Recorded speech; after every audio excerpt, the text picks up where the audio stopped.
Hey guys, welcome back to the channel. This is story about what if Naruto gains power that rivals even the Sage of Six Paths. Knowledge exceeds part 1. Before I start, please do support for more amazing content and comments for part 2. Do consider to subscribe my channel and share my video to your friends and check out the description as well. Let's start the video. It was the morning of October 10th. The sun was out, the leaves were shades of red and orange as they danced in the wind. Konohagakure was peaceful under the leadership of the Yondaime Hokage, the hero of the Third Great Ninja War, the yellow flash of the leaf Minato Namikaze. The citizens of Konohagakure were enjoying their life in peace brought by the sacrifice of many fine shinobi in the Third Great Ninja War. Though it is over, many people are still recovering from the losses they suffered, and even though it is peaceful, the wheel of fate still spins anew. Konoha Cemetery. A boy about the age of 14 with silver hair and a black mask covering his face was walking down the row, passing the name of fallen shinobi that died over the years. Stopping at one, he kneels down and puts flowers on the grave. "Hi Rin, it's been a while," he told her in a somberly tone. "Today's the day my mission guarding Kushina-sama ended. You know what that means, sensei's child going to be born soon. I've been guarding her for long, it feels a bit weird, stopping all of a sudden. I think that once the baby's born I'm going to stick around a bit." Taking a pause, he breathes in and continues. "Sensei and Kushina-sama decided to call the baby Naruto. It's just like them to name him something related to ramen. I'm sure if you were here, Rin, you would be all over Kushina-sama. And Obito would have loved to have someone he could relate and play with." He gives his trademark eye smile. Now that the war is over and Minato-sensei is Hokage, kids like him won't have to be sent to the battlefield anymore. Children won't have to grow up so soon and die as you and Obito did. Sensei has really been excited about being a father. You wouldn't believe the number of times I caught him skipping work to see Kushina-san. Sensei wants me to teach him when he grows up. I can't see myself doing, but I know one thing: I'm going to teach him to be like Obito. If I didn't fight with him so much, you and he would still be here, so I am going to make sure it won't repeat itself and that Naruto will know the importance of teamwork." With that, he got up before saying bye Rin as he walked away. After he left, a shadow suddenly covered the grave of Rin Noira and the fresh flowers on it disappeared. In another part of the Konoha, a beautiful girl in her early teens, about 14 to 15, with silky black hair and ruby red eyes, was walking down the street. The girl was wearing a black ninja outfit with a white collar and fishnet vest underneath with matching armbands. Despite her age, any man or boy would agree she was beautiful, with jet black hair and crimson eyes giving her a foreign but dangerous look. As she was wandering on the street not knowing what to do, but fate seemed to sense her boredom, as out of nowhere her hand was suddenly grabbed by a running purple blur, and she was dragged towards the other side of the village. The said blur was a purple-haired girl who looked nearly 2 to 3 years younger than her. Ignoring the shrieking and almost flying figure of the red-eyed beauty, the poor girl was dragged by the madly cackling girl. For what seemed like an eternity to the flying girl, the purple-haired girl skidded to a halt in front of a dango shop.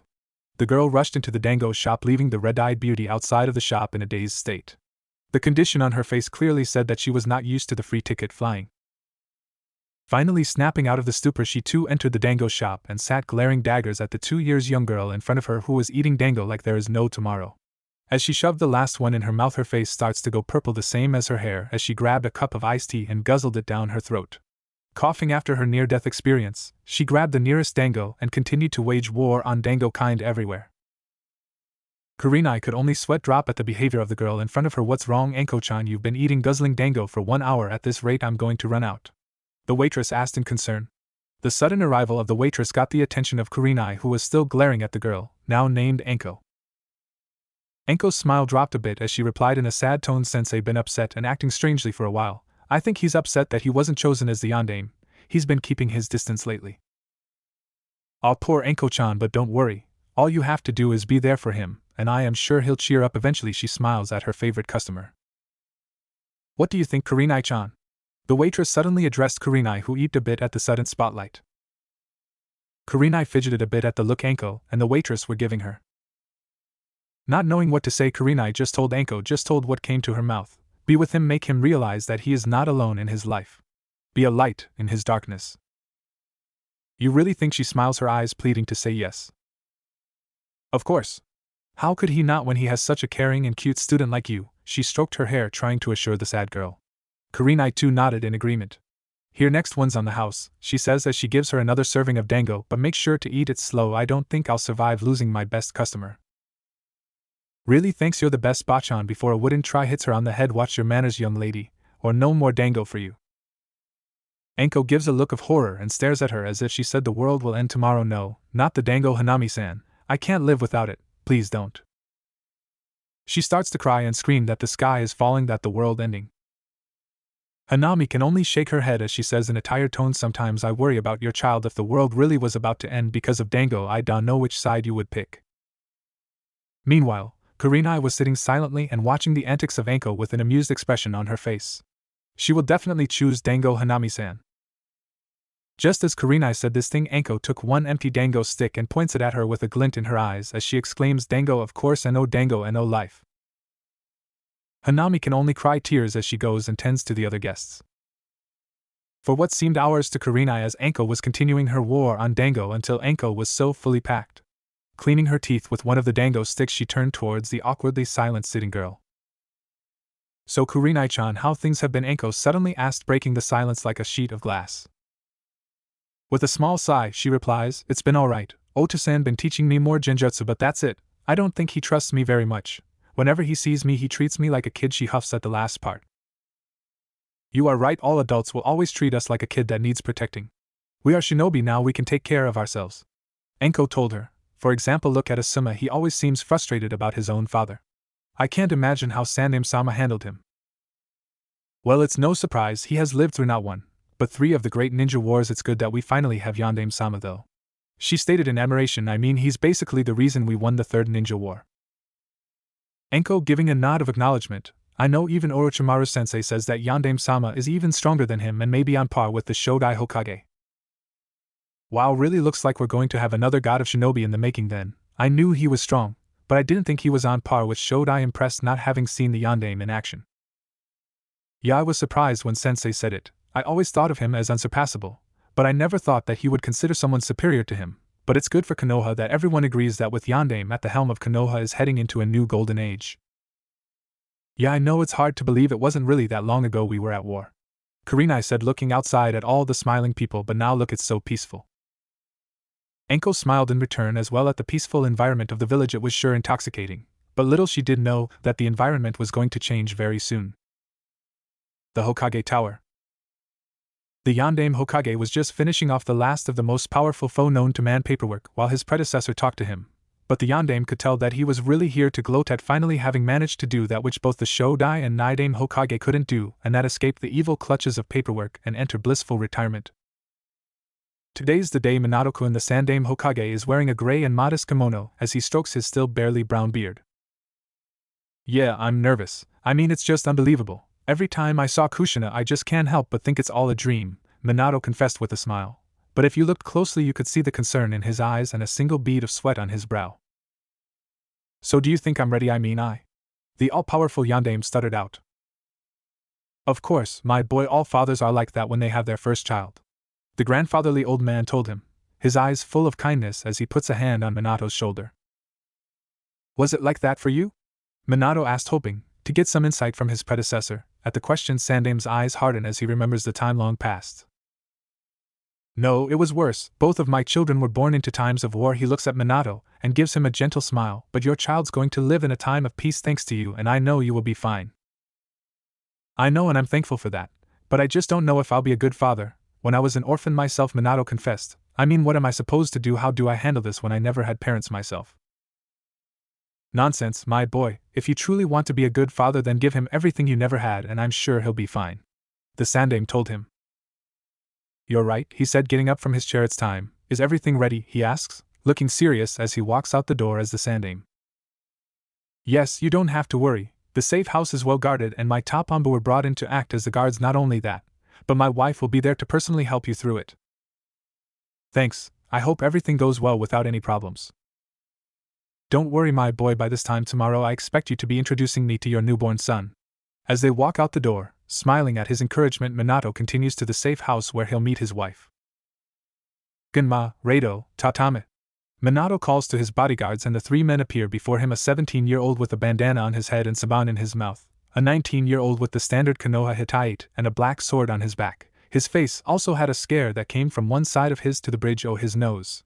The final one was a much older man in his 30s wearing the Konoha Chunin uniform, a Hittite, and a black beard on his face. These 3 were Minato's personal guards, selected from the 3 of the brightest and strongest shinobi Minato had and fought with.